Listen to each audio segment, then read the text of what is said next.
He's electrified a country that stagnated under decades of one-party government.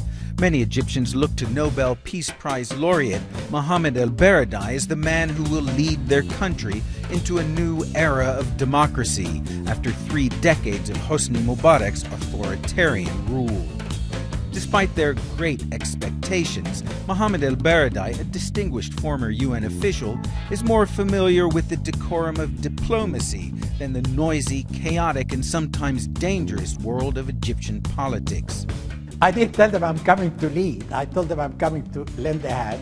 Well, it turned that they want me to lead. I am ready to lead, provided that when I lead, I have the people behind me.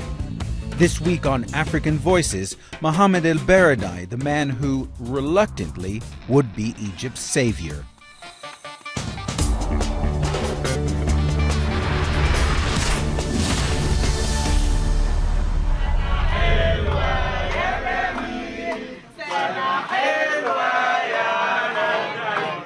It's his 68th birthday, and supporters present Mohamed ElBaradei with a cake decorated with the Egyptian flag. My birthday wish to see Egypt a democracy next year. It's a wish these activists share. They've crammed into this small, hot, and stuffy Cairo flat because the boat on the Nile they'd booked had suddenly become unavailable. The boat owner said he'd been approached by security officials. The guest of honor, Mohamed ElBaradei, is not exactly a favorite of the government.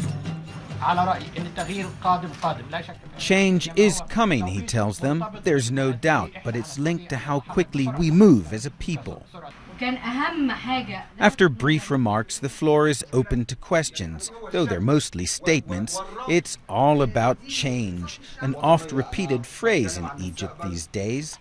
In fact, ElBaradei has formed a group called the National Association for Change, and it seems plenty of Egyptians are looking to him to deliver that change. Businessman Mohammed Ahmed drove for hours from his home on the Red Sea to attend the meeting. Dr. Baradei is a real sign for the real leader whom we are waiting for from long years ago, more than 30 years. We are searching for a real leader. Egypt's current leader, 82-year-old President Hosni Mubarak, isn't so eager for change. He's been in power since 1981 and has kept a tight lid on politics. He has made cosmetic reforms. In 2005, he opened up the presidential election to multiple candidates for the first time. But Egypt under Mubarak is, in essence, a one-party state. With elections set for 2011, ElBaradei has yet to form a political party, and opposition parties in Egypt labor under many restrictions. Observers say past elections have been riddled with fraud. Few people even take the time to vote. And while the state's vast security apparatus tolerates idle complaining, it takes a dim view when talk turns to action.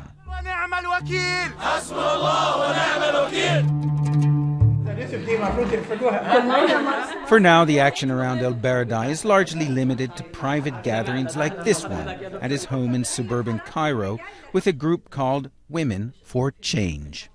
We are your partners in this battle, the head of the group says. What follows is a lot of talk about change, the need for political reform, the bankruptcy of the regime, but no hint that action is in the offing. Television presenter Buthaina Kamel is excited about ElBaradei's arrival on the political scene. Every day we have a crime in Egypt, the crime of torture, the crime of corruption, she says. The people of Egypt are miserable. They're very afraid. The presence of someone like Dr. Mohamed ElBaradei gives us strength and support. We have to date found no evidence that Iraq has revived its nuclear weapon program. While he may be a newcomer to Egyptian politics, Mohamed ElBaradei is no stranger to controversy. 1 out of every 3 Iraqis have been pulverized in terms of his life. Is that price to pay for getting rid of a dictator whom we know that didn't really have the weapons to threaten anybody?